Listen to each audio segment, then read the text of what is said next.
Well, hello and welcome. I am Stephanie Rao, Executive Director for the National Council on Public History. NCPH is a membership association dedicated to helping public historians put history to work in the world through community building, programs, and scholarship. Thank you for joining us today for Untangling the Legislative History of National Heritage Areas. It's been an absolute pleasure to partner with the National Park Service and our project PIs, Jackie Gonzales and Lindsey Weaver, on this project. Before our presenters begin, I just wanted to share a few housekeeping notes to get us started. This event has Zoom auto captions available, and to access them, hit Show Captions at the bottom of the Zoom toolbar.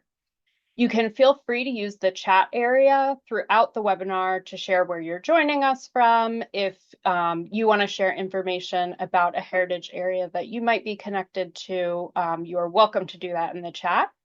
If you have questions for our presenters, if you could please enter those in the Q&A box at the bottom of your screen, it'll just help us make sure we don't lose track of any of them. So now it is my pleasure to introduce Elizabeth Wehmeyer, Program Coordinator for the National Heritage Areas Program with the National Park Service, to share some words of welcome and introduce our speakers for today. Liz? Thank you, Stephanie. Thank you for hosting us today and for the introduction. On behalf of the National Park Service National Heritage Areas Program, I want to welcome and thank you all for being here today. We are thrilled to have you join us as we share this significant project and explore its value to the National Park Service, National Heritage Area entities across the country, and others. The enactment of the National Heritage Area Act in January 2023, with its standardization of administration and establishment of the long-time coming NHA system, marked a definitive milestone in the nearly 40 years of national heritage areas.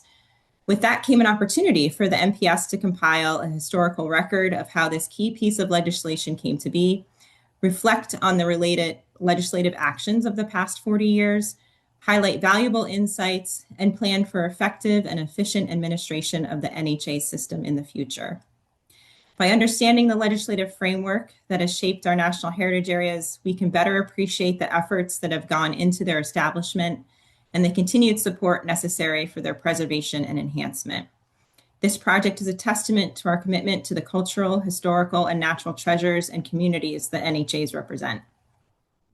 In 2024, the National Park Service, through its cooperative agreement with the National Council on Public History, solicited a request for proposals to conduct a legislative history of the National Heritage Area Program. Through that process, the NPS selected HistoryWeaver and Mirandola Research as co-principal investigators on the project. The team of Lindsey Weaver and Jackie Gonzales showed experience with federal legislative history relating to a sister system, the National Trail System, as well as research into NPS park units and even working with the NPS in the past. NPS and NCPH launched the project with the contracted researchers in September of 2024, and today's presentation provides a summary of the past year and a half of their work. Before I introduce our main presenters, I want to personally thank the NCPH, fellow NPS colleagues in the NHA program, Park History, and others, and staff of NHA entities who were involved and provided their institutional knowledge and real-life experiences of trying to untangle it all. Today, we are fortunate to have both Jackie and Lindsey with us. So Jackie Gonzales, PhD, is the founder and owner of Mirandola Research, LLC. She has been the principal investigator and project manager on many projects for the National Park Service, including special history studies, administrative histories, interpretive content, and other reports and narrative studies. Jackie has also applied her interdisciplinary training as an environmental historian to work with nonprofits on communications, content development, and outreach. Originally from Lawrenceville, Georgia, which is not far from Arabia Mountain National Heritage Area, Jackie now lives in the beautiful city of Albany, New York, at the confluence of Erie Canalway National Heritage Corridor, Morris D. Hinchy Hudson River Valley National Heritage Area, and Champlain Valley National Heritage Partnership. Lindsey Weaver is a historical consultant and founder of HistoryWeaver LLC, where she specializes in researching and crafting accessible, engaging histories for public audiences. With more than a decade of professional experience, she has worked on organizational, environmental, and community histories, helping clients translate complex archival research into clear, compelling narratives that resonate beyond academic settings. Her work has involved extensive archival research at local, state, and national repositories. Lindsey, originally from Greeley, Colorado, and Cache la Poudre, NHA, lives with her family on a small acreage in central Vermont where they keep chickens and bees. And thank you, Jackie and Lindsey, for your hard work and research and partnership during this project. And I hand it over to you. Thank you. Thank you, Liz. And Lindsey, are you advancing slides? Sorry, let's go on ahead to the, I'll just extend from Liz's welcomes and thank yous. I want to say a few quick thank yous on behalf of Lindsey and I. Huge thanks to Liz and also Tracy O'Toole in the NHA program in DC, and also Emily Cambick in the Park History program and others in the Park History program who helped review these. Also, always thanks to NCPH, especially Stephanie and Megan. And just wanted to reiterate what Liz said. Thank you to everyone who participated in this project, whether doing oral histories or interviews for us or projects that came before us. Those personal stories are incredibly important for piecing together this history, and we greatly appreciate that. Also want to thank other NPS reviewers and our anonymous peer reviewer whose comments really helped improve this report into this final product that we have available now. And thank you to everybody who's here on the webinar and who's been a part of the National Heritage Area movement for the last 40 plus years. It's been really a privilege to be able to research and try to tell this story just on the legislative side. And we're, really grateful for just the movement that has happened and how we were able to kind of take a look at it. And we hope that can be helpful. So with that, we are going to move right into the agenda. I'm just going to give a brief overview of the agenda so you can kind of see how we're going through this. And then I'm going to pass it over to Lindsey for a minute. So first, we're going to talk a little bit just about the need for the report, building on what Liz started talking through, like why is this report useful, helpful, why did we do it? A little bit of background and summary. We're going to keep any kind of summary of our points in the report very brief and kind of practical leaning. We just sort of want to give some background and overview, but then we're really going to try to spend the time to show you how you can use the report. Even if you don't have the time to read through the whole report, there's a lot of different elements in this report that can be useful. Different appendices, charts, tables, things like that, or maybe different sections that can be easily flipped to based on what you need to know. So we're going to try to explain the organization of the report and how you can best enter it and digest it in a way that works for you. And if you want to read the whole thing too, that's also great, but we know it can be helpful just to have an idea of how to enter it. As with any research project, as we went through this, we realized, every question you feel like you answer, there's 5 more that go unanswered or that come up that you now have. So we did at the conclusion of this report, we have a section with future research question ideas, and we're going to touch on that quickly. And then you also can look at the report for more detail on that.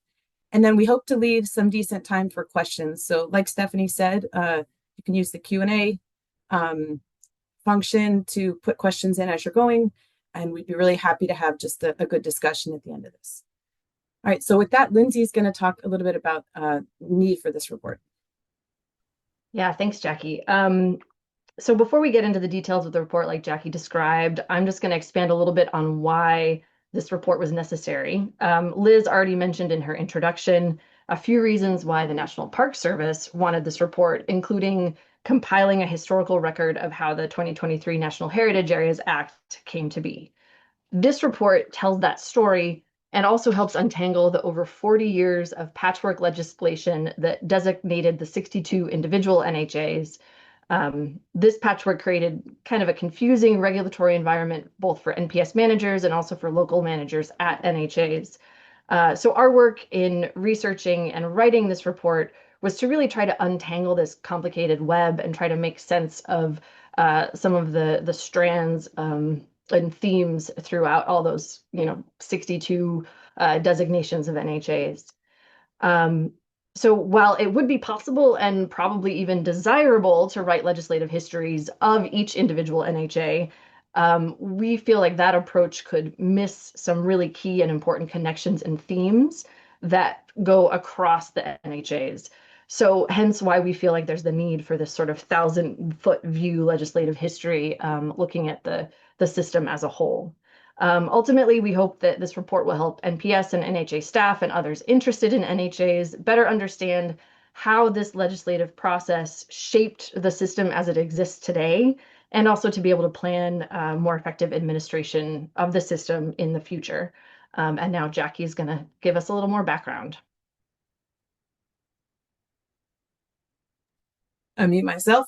So a little bit, like I said, we don't really want to try to summarize the report. That doesn't feel like an efficient use of this, or a helpful or interesting use of this time. But I know I see from everyone putting their info in the chat that a lot of folks are from different national heritage areas and corridors. And so I know, many people really know a lot of the background of NHAs, but we wanted to just really quickly kind of give like a quick legislative background of what we ended up focusing on the report. So as Lindsey mentioned, and Liz, there's 62 national heritage areas. The first that were established were in the 80s. So Illinois, Michigan Canal, and Blackstone River Valley National Heritage Corridors, and then several to follow. Each of these grew out of this national trend towards landscape scale heritage preservation, but also had a very unique grassroots movements in each area. And so because of that, the legislation that created each of these original ones were very different. They weren't always synced up in a way that even the idea of what a national heritage area or corridor was very clear, or especially as legislatively defined.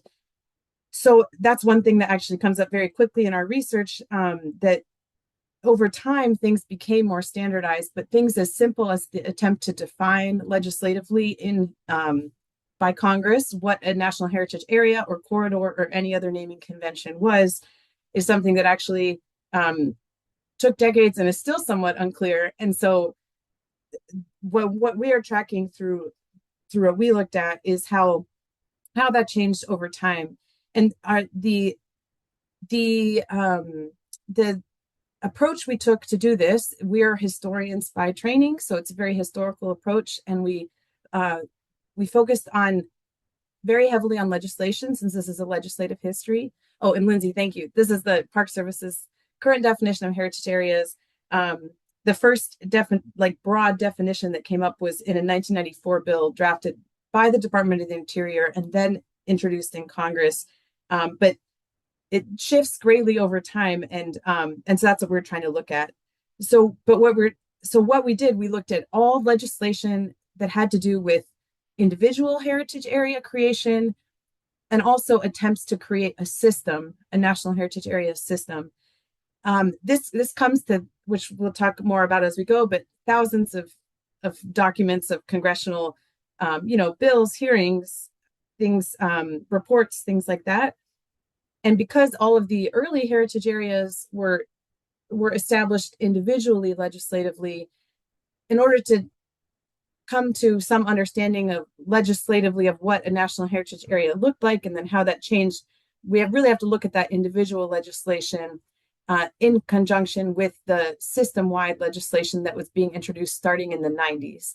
And as Liz already mentioned, that the national, and many of you, or most of you already know, the national heritage area as a system wasn't legislated until 2023. So looking at kind of in parallel that individual legislation and the system-wide legislation, and then how that shifted over time and why, is what our report tries to do. We track the evolution and the controversies. So there are, I'm just going to really quickly say some of the controversies that come up a lot and that are covered in our narrative report and our appendices and charts and things like that are things such as who should manage heritage areas, whether federal commissions, nonprofits, state agencies, something else, how property rights concerns shaped what heritage areas look like in their enabling legislation, whether and how much the federal government should fund heritage areas, how to determine if an area merits designation as an NHA, and how to evaluate their efficacy over time. So this narrative report, we discussed the details of how this evolved, like how the conflicts arose, who was arguing for what. And then in many of our appendices, we talk through, we show in a more granular format how those things changed over time. All right, next slide, Lindsay. So we just quickly wanted to just reiterate what the report is and what it isn't. It is a legislative history of the National Heritage Area system as a whole. It is not a legislative history of any individual NHA, although, as I said, those histories inform the history of the system, and it's included as that is pertinent. And Lindsay will talk a little about an appendix that we have in here that can be useful for a starting off point to further research individual NHA legislative history, but that's not what this report is.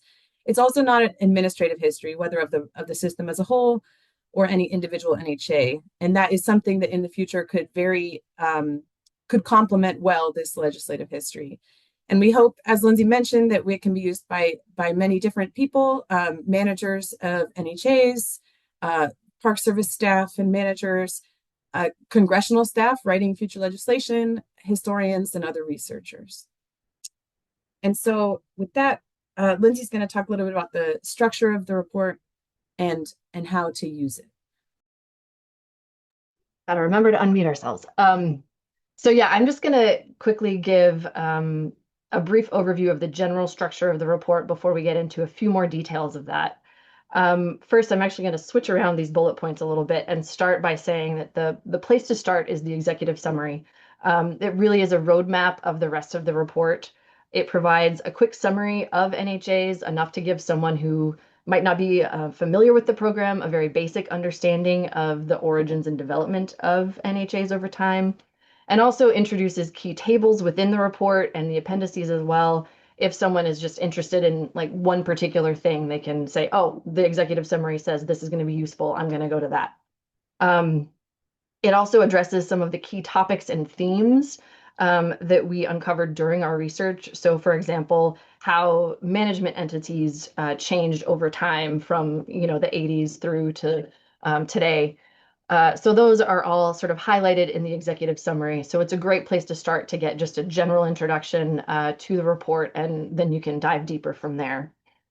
As Jackie summarized earlier, the narrative report tells the legislative story of NHAs, starting actually before the 1984 establishment of Illinois and Michigan Canal, and then goes through the NHA Act in 2023. We do go back in time a little bit before the first NHA to give an introduction to some of the events and movements that led and kind of provided a foundation for the idea of NHAs. Some of those large landscape scale heritage preservation movements like Jackie talked about earlier. The rest of the narrative report is organized chronologically by Congress, as you can see from our little clip of the table of contents here. Each section tells the story of events within that particular Congress, but of course there's crossover and overlap as common themes emerged in legislation related to NHAs. But being organized this way, if you're interested in a particular NHA that was designated during one Congress, you can go straight to that section to see, okay, this is what was happening in that Congress when my NHA was founded, or something like that. Finally, we have several appendices that we've created that we think are important tools that can really stand alone and answer some questions that may come up, and we'll describe them in more detail next. So our first appendix, Appendix A, a chronology of individual NHA designations. So this is where we see all 62 existing NHAs. We've given a bulleted list of legislative milestones for the NHAs. So this includes the date when legislation was introduced. You can see some examples here. Bill number, sponsors of the legislation, dates of any committee hearings, and of course, we include the final designation date of the NHA as well. This is just the first section of Abraham Lincoln, for example. There's more to it, and you can see that in more detail in the report itself. We've included references to each bill that was introduced related to a particular NHA, even if it didn't actually make it into law or make it through Congress. I think that's important to say, because I think that tells part of the story of these NHAs where there were some fits and starts. And so we wanted to be able to make sure that we could see that in these chronologies. We tried to make them as succinct as possible while providing enough information to track those stories. And so to aid in readability, as you can see, we did not footnote these chronologies. However, each of these bullet points does provide enough information, especially coupled with the bibliography that we'll talk about later, to find a source document for each reference. In some cases, we did include parenthetical references to things like hearing transcripts or Senate reports. So you can see toward the end of this page that's provided here, there are a couple examples of those. For other references, like to individual legislation, knowing the date provided here, the bill number, and other things, you should be able to use tools like congress.gov, which I'm sure many of you are familiar with, to find, the relevant information for those. So our next appendix, Appendix B, sort of builds off the idea of the chronologies, but this time focuses on legislation related to creating an NHA system. As our report explains, the first bills to create an NHA system weren't introduced until 1993, and of course didn't become law. One didn't become law until 30 years later. So this appendix is organized also by Congress, and so lists each system bill that was introduced in a particular Congress and tracks that progress. So many of them did not make it out of either of the houses of Congress until, just a couple of years ago. But you can see the progress, see who was sponsoring legislation, what committees were discussing system legislation. Those sorts of things will all be tracked here. So like Appendix A, each bullet provides date of introduction, bill number, all the relevant things that you need to be able to find that source document if you would like to. Again, this appendix is not footnoted. And so now Jackie's going to talk about the next appendix. Thanks, Lindsey. So the following appendix and the next two, so I'm going to talk about the next two, are both in table form. And what we have in these two, because we went through and tracked all of these individual bills, as Lindsey showed you, and you can see pretty well in that Appendix A, how you can see the decade long of legislation that was leading to something finally getting established. But because our report is really looking at the system as a whole, we wanted to think of how can we kind of capture for you guys some of these individual pieces of information. So one is Appendix A, has Lindsey already explained, and another are these next two, which try to get at for every national heritage area. So this is arranged by national heritage area, and you can see that it has this appendix has the designating legislation and year for reference on the side. Both of these do. It breaks down some of the components that were in that initial legislation. So here, this appendix is about funding, really. So you can see how the funding parameters around each national heritage area changed over time according to their designating legislation. So this chart shows you the initially authorized appropriation and any matching requirements, if applicable, and whether and how much there was an initial cumulative budget cap in the designating legislation that was first passed for creating the National Heritage Area, and if the federal funding would sunset, so when that was built into the original legislation. So you can see here on this visual, we didn't put the whole chart in there because there's all 62, it's a lot, but there are snippets of the first and then later on. So this is in the 80s and 90s. You can see how very different each of those are. And then you can see as we get to the 2000s, which is one more recent memory, which I'm sure a lot of folks are familiar with with all of these laws, but that especially the ones of the last 15 years or so, you have a lot more heritage areas being established in the same batches of legislation with the same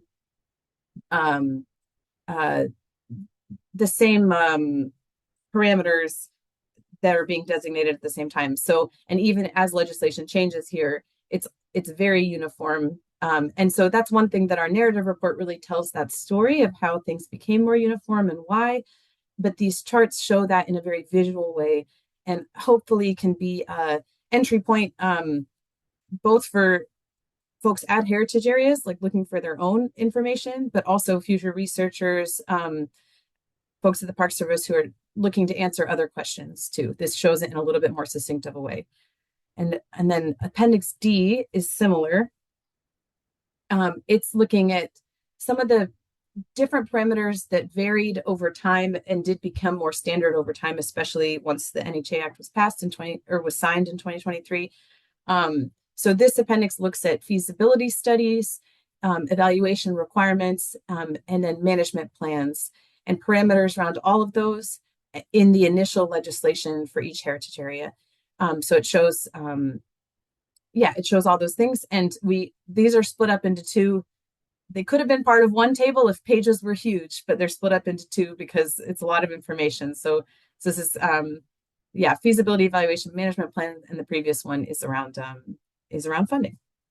And then Lindsey's going to talk through the bibliography quickly. Yeah, so our final section here on using the report, I just want to talk quickly about the bibliography. As recommended by Chicago Manual of Style, we separated the bibliography sections by type of document. And so here you can see all those different ones. This bibliography covers much, much more than what is cited in the report, though obviously it does include all of those citations as well. But the bibliography is really a useful tool, especially to use in conjunction with the first two appendices especially. Because every single bill and resolution that we looked at related to NHAs, every single reference, or at least the ones that we found of the congressional record, all of the congressional hearings, congressional reports, all of those things are listed in this bibliography. So if it's mentioned in one of the bullet points in one of those chronologies, it should be cited in the bibliography. So that can be a useful way to kind of cross-reference and find, if you're interested in a particular hearing that happened on a particular date, search for it in the bibliography and you should be able to find it there. And I just want to quickly mention that, we did look at some files at the National Archives and at the Federal Records Center, but I wanted to mention that in the introduction to the report, not the executive summary, but the introduction, we also list a few other types of collections and repositories that could be useful for future research, especially if looking at the legislative history or administrative history of individual NHAs. I think it's important to mention those because it's things like collections at state and local universities, libraries, museums. There's probably a rich trove of documents that could be found in those places if doing individual histories of NHAs that would not be represented here. So I just wanted to make sure that that's pointed out. Again, it's in the introduction if folks want to see some of the things we thought might be helpful. And so with that, thinking about possibilities for future research, I'm going to turn it over to Jackie for one last section before we open it up to questions. Yes, so we really hope that this report can spark future discussion, future research, future ideas. As I said before, anytime you uncover one thing, you realize how many other things could be uncovered. And this is such a complex and rich and multifaceted, just the legislative history side of things. As we were going, had so many different threads we would have loved to pull, but had to kind of stay within the scope of what we were doing. So as we mentioned in the conclusion of the report, there is a suggestion for future research. It is not complete. It's just a few ideas that we came to as we were going through, some of which have to do with research on the administrative history of individual national heritage areas. So instead of looking at the legislative, congressional side, looking at how the executive side in the Park Service managed national heritage, the program over the years, and how that's changed in conjunction with the legislative changes. we tried really hard, even though there's obvious overlap between those two things, to really focus on legislative and not go further into things that were more on the administrative side of things. So there are many ideas for types of research, like future research that could be done on that. There also on individual national heritage areas, there could be, of course, many more studies on the administration and legislative history of those things. And then also just how regional and grassroots movements were influencing this national movement. A lot of times as we are going through the national story, there are obviously regional stories that are influencing that national story. And we tried to bring those in as applicable, but because we're telling this broader national story, we had to kind of keep those very brief. And so both in the future research questions section and throughout the report, I think there are a lot of things that could spark ideas like, oh, well, this, we could go more in depth on this. Like, I know we all hope that future researchers will go more in depth on those things and look more at that. And I'll just build too on what Lindsey was saying about the bibliography. In addition to all the Congressional and other sources in there, I think a lot of the secondary sources in there can just be, we hope that it's a very good resource for just seeing a bunch of different sources, like different studies and other reports or articles or things like that have been done about national heritage areas. And we hope that just that bibliography on its own stands as a helpful jumping off point for future researchers. I want to chime in just quickly. Jackie reminded me of something that I wanted to talk about in the bibliography, which is the oral history section. We did some of our own interviews, but the National Park Service also has a great repository of oral history interviews that they have done related to national heritage areas. And those are fantastic. And there are lots of things that came up in reading those interviews, those transcripts that would be applicable to any future research that's done. So also wanted to highlight that. Definitely. And that kind of gets us to the end to say that we are both available and would love if anyone has questions in the future. Obviously, we're going to move to a question and answer point in the webinar now. But if this report sparks questions or ideas and there's anything you would like to get in touch with us about, please feel free. We have both of our contact information up here. And yeah, we would love to be in touch and be part of the future discussion on this. Anything else, Lindsey, before we move to Q&As? Or I think we're good. Yeah, we didn't want to just kind of highlight the whole report. We hope to just give folks a some background, and then we can move to some discussion.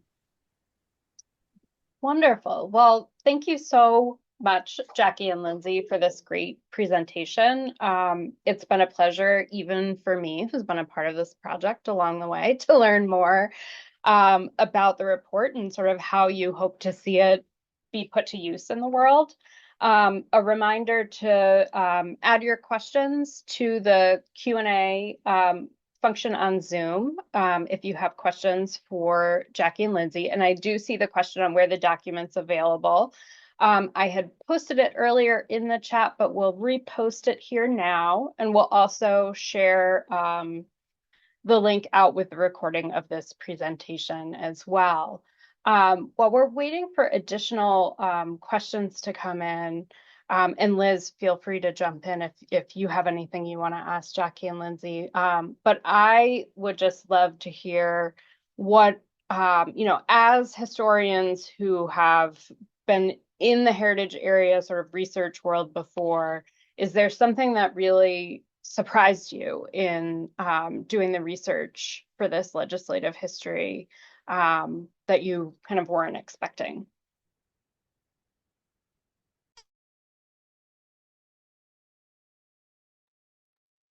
I think, or Lindsey, do you want to go first? Or?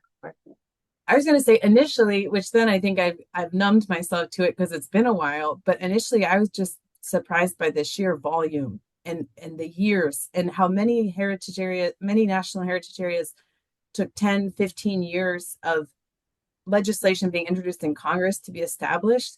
And if you think about it, by the time something gets to Congress and introduced in Congress, it's been worked on for a while at that point. And so just the I don't know, the kind of tenacity and what's the word, endurance of these movements, it really surprised me. I think the folks kept going, and then 15, 20 years later, like a national heritage area would be established. And maybe I shouldn't have been surprised by that, but that was something that really struck me.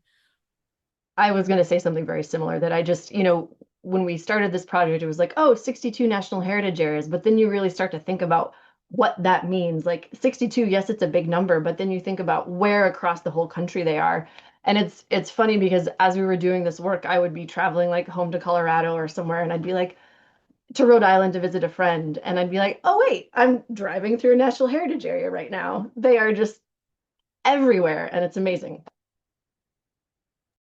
Awesome, thank you. We have a question from Sarah Marsom who says that page 87 talks about the sunsetting of 45 heritage areas. Can you all talk about the better way to reauthorize?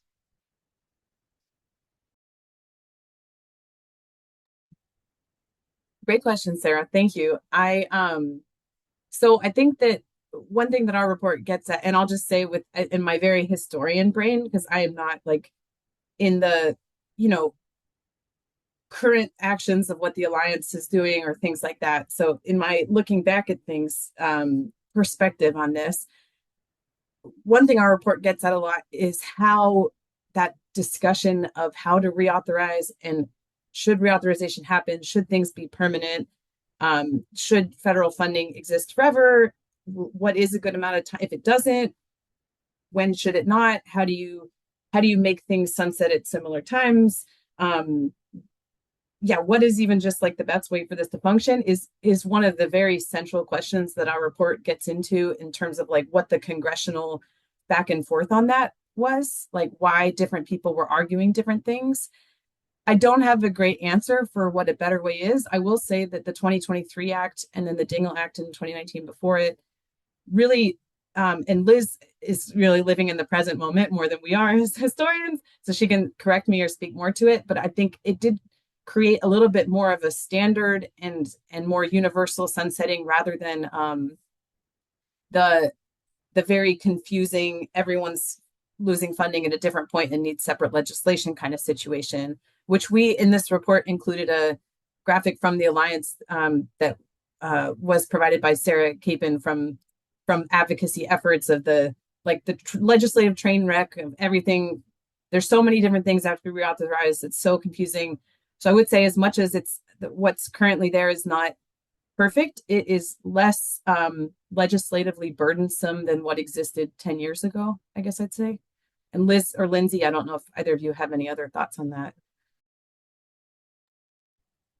No, I think that was a good answer. I do think like the better way seems to be that acknowledging them more as a, we say the word system, but, as a group that's facing the same thing, versus it was really approached as like, well, I need to talk to my delegation about my issue. And like the next state over, they were having the same conversation, but maybe not together. And so this was kind of acknowledging that we're all part of the same family. We're all generally set up the same way, or should be set up the same way. So that was, they were all facing it at the same time, or those 45 were facing it at the same time. So it kind of like it was also an impetus, like you said.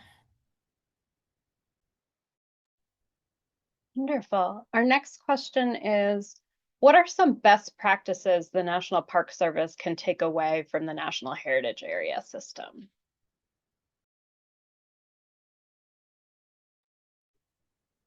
I mean, I obviously can't speak for the National Park Service here, but I think based on our research, one of the strengths of the NHA program is really the collaborativeness of it, and working, across levels of government and in private and public partnerships as well. So I think that's something that you can see in, the very first NHAs that look at Illinois and Michigan Canal, that sort of energy and effort that was both from government, but also from people at the ground level. I think that's a really big strength. So Liz probably has a lot more to say on that as well. No, that's great. I think too, I think best practices of recognizing the better together almost aspect of how we can purchase. I guess I'm coming from it from an administrative point of view of how can we learn from this research, but also just learn from our partnerships with NHAs on how can we, better our information? How can we better our communication? How can we better our partnerships at, like you just said, all those levels? And I think for us in the program, this is an exciting tool. Like it's one of those, like we've taught, when we were talking about this, going through the stages of the report and the research phases, how can we make sure that this is actually usable and what makes sense to put in appendix that people can just quickly go to. I love that you guys explain that. I mean, if you really want to deep dive into the past 40 years, like read the narrative, it really is very helpful. But in the end, we realize like that's not for everyone. And so what really is the thing I think too is internally for us is how can we most effectively share what this all is about with other Park Service folks who maybe don't have familiarity with NHAs, have never intersected in their job with them, and be able to point this out as here's a resource we have and a really good starting point.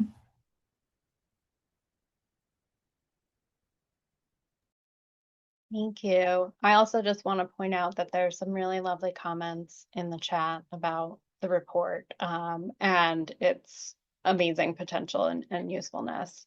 Our next question is, when did the concept of National Heritage Area come up in a significant way in Park Service discussions or conservation agendas?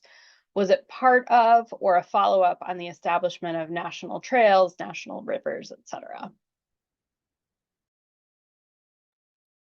I would say that it was really kind of a follow on the national rivers and trails. Jackie, you can jump in here too if you like. But it really started, I think the beginnings of the movement started in the 1970s with those sort of large scale heritage preservation movements.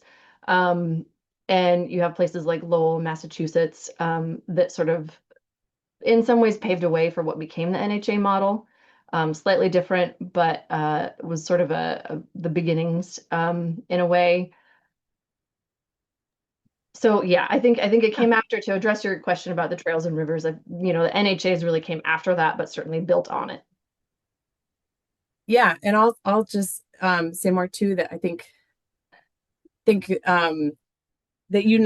who asked the question, that my dissertation was on national seashores and lake shores, and which is kind of all these movement towards more, I definitely see heritage areas as part of that movement towards more partnership-based approaches. I think one thing that's interesting, well, I will say too that the program was originally under the Rivers and Trails program. It was managed by Rivers and Trails, so the Park Service administratively was seeing it like that. I think one of the differences in terms of kind of how it came up in the Park Service conservation agenda, as this question asks, is that is part of this movement towards more partnership-based parks and less land purchasing as part of park creation in these partnership-based parks. But I think one thing that's really unique about national heritage areas and corridors and all the naming conventions is that they really were grassroots led more than administratively led. So a lot of that, whereas I'm just thinking in my mind, like the national seashores and lake shores, you have these big Department of Interior reports where they're saying, we want to purchase all of these. This is how we're going to do it. We're going to approach it this way. Whereas the heritage areas, it's really region by region, them bringing it to the Park Service and saying, hey, we want to do this. Could you guys do it for us? And sometimes the Park Service saying no, and then them going through Congress and making it anyways. So yeah, I'll say it was definitely part of that long trend, but less a Park Service agenda and more like a kind of regional grassrootsy agenda.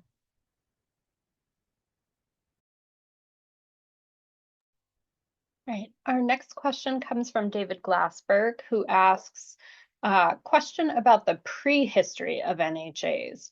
specifically the role of HCRS planners in paving the way for thinking about these units where NPS sought to manage lands it did not own and would not acquire. Has anyone written an administrative history of HCRS or conducted an oral history of its former workforce?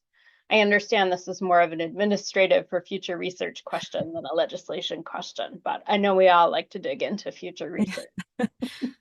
I will say from my knowledge, I don't know of anyone that's written an administrative history of HCRS. And I know some people on this webinar are very knowledgeable about this. And if anyone does know, I would love to hear. But that's the Heritage Conservation and Recreational.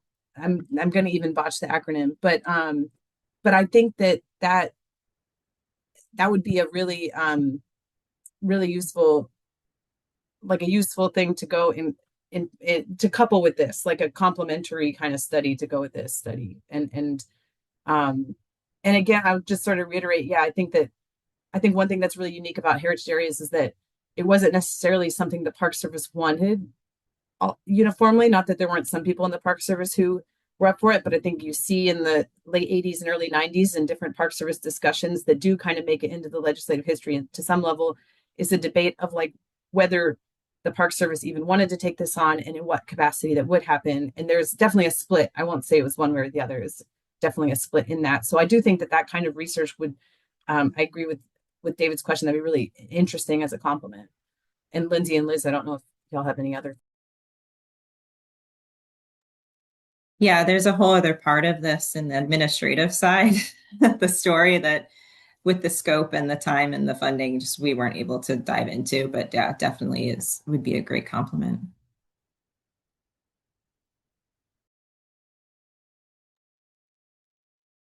We have time for a few more questions if anyone has them, but I just thought I would draw your attention to some comments in the chat.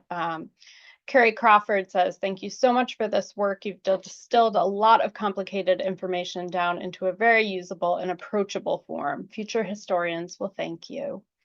Alan Rao says, this will be a great resource for historians researching the intersection of government and heritage preservation. Like you showed us, the volume of material out there is daunting, so this will be an invaluable way for researchers to get into the work without starting from scratch.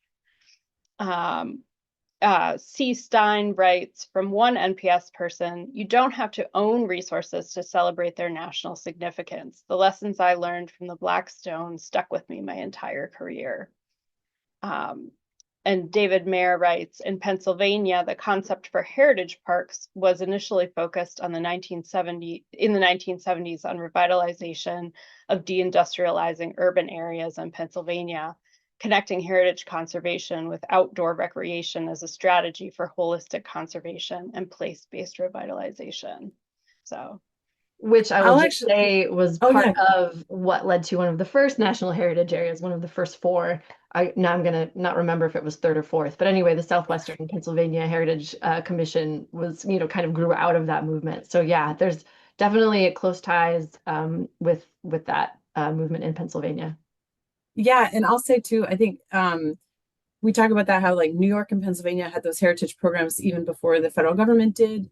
Massachusetts was also working on different heritage conservation at landscape scale that was focused on deindustrialized areas, like you're saying. And I was just rereading our suggestions for future research ahead of this and looking at those state level efforts and how that kind of led into the more national efforts is something we suggested, because while we get into it a little bit in the report, we definitely felt like there's so much more of a story there. And there has been some, like Brenda Barrett has written a lot of things on that. There's other things, but there that would be a great place to do more research.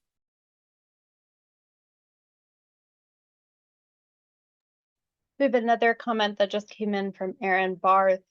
Historically, heritage areas harken back to the regionalist movement in U.S. history. Grassroots driven, the idea that each region of this nation has an authenticity to it. I'm pro-regionalism when it comes to policy. Just a commentary more than anything. Thanks for the report and presentation. I think that's a great place to begin to wrap up. We have time for another question or two if anyone wants to put them in. Liz, yes, I would love I have a question. Yeah. Um, could you talk a little bit about maybe whether there was was there a real milestone in the 30 years of the introduction and debate and testimony on creating, sometimes in the Park Service, we called it the program bill. Sometimes we call it creating a system. Could you talk about, was there really one Congress that seemed to really move it forward and why, or something around the actual evolution of that effort?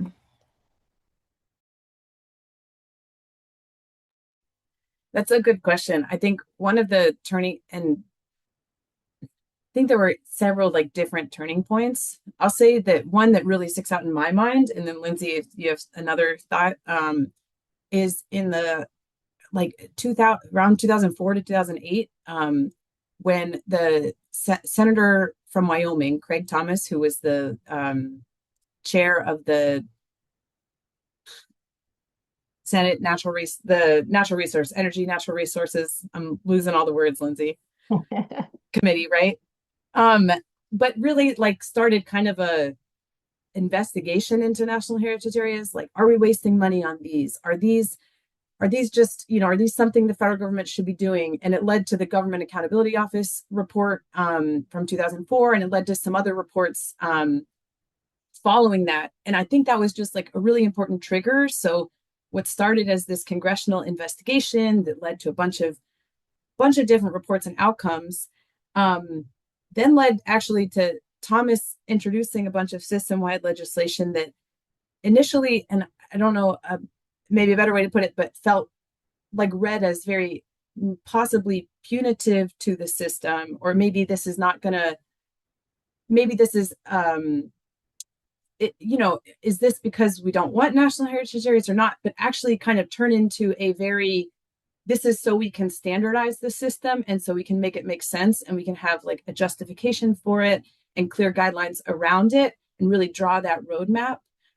So to me, and if you look in that report, it's kind of from 2003-ish to 2008.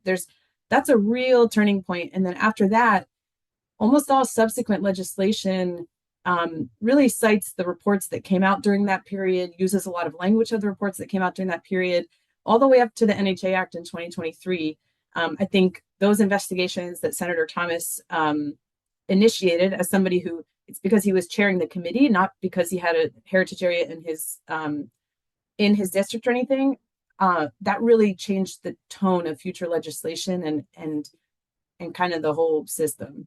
That's my thought, Lindsey. I don't know if anything else comes to your mind. No, I think that really hits a key point. The only other thing I would mention maybe briefly is the formation of the NHA caucus in, what was it, the early 2010s. I think because that sort of previously a lot of the system legislation had been driven by the committees in the House and the Senate, the relevant committees. And the formation of the NHA caucus kind of brought that outside of the committee structure a little bit. So you had, legislators who probably had NHAs in their districts or people who were advocating for it came together outside of committees, formed this caucus, and so together kind of moved legislation forward that way. So I think that's another important turning point in terms of, that system, the movement of the system legislation. Of course, it still took another, 10 to 15 years after that, but I think that your point, Lindsey, though, speaks to what Liz is saying about kind of this group, seeing it as a group rather than individual. That's a big part of that shift.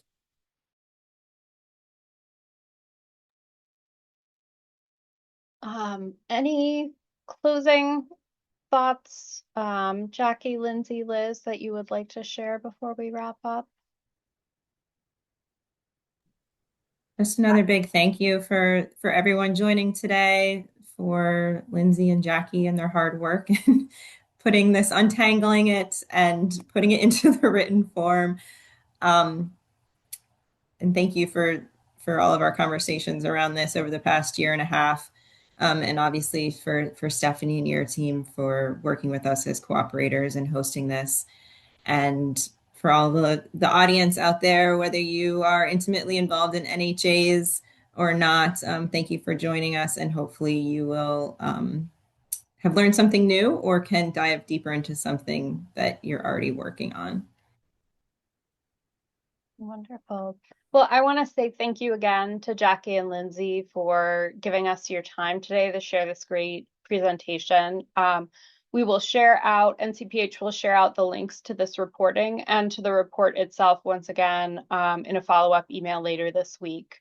I also want to thank the National Park Service for trusting NCPH to steward this project, and to Liz, Tracy, and Emily at NPS for being such fantastic partners in this work. To learn more about NCPH's work with NPS, you can also join us tomorrow for the first webinar in a series exploring new scholarship on the topic of the history of the World War II American home front and its legacies. Thank you again to our presenters today. Thank you to Lindsey and Jackie for all of your time combing through and coming up with such a fantastic and useful report. So take care, everyone. Thank you. Thanks, everybody.